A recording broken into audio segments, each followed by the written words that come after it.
Guido Castellati was a much-respected voice teacher and opera coach. His wife, Maria, was an opera star. Guido's home and studio were in a large Spanish-style apartment building, occupied mostly by musicians. So distinguished was Guido Castellati in his field that impresarios and producers in search of certain voices often called him for advice.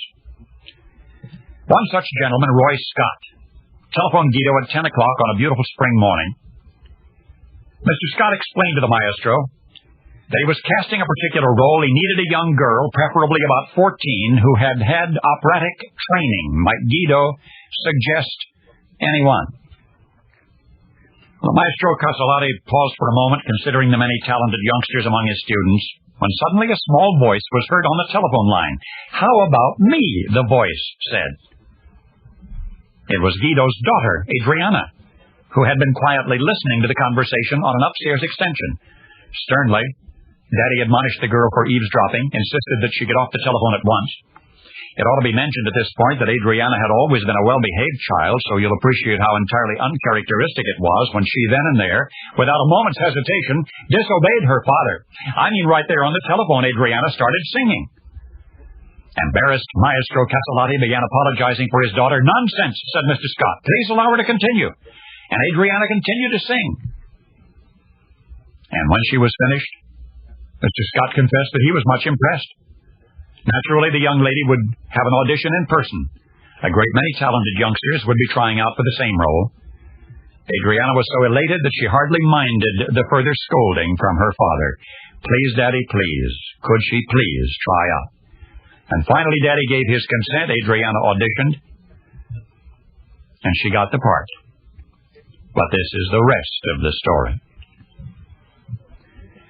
When Maestro Castellati's daughter broke in on that telephone conversation and started singing, insisting that she was perfect for the role of a 14-year young girl, she, Adriana, was then 18 and a half.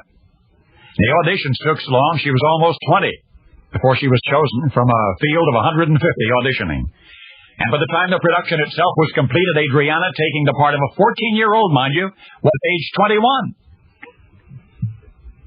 But it was to be the greatest role of Adriana's life.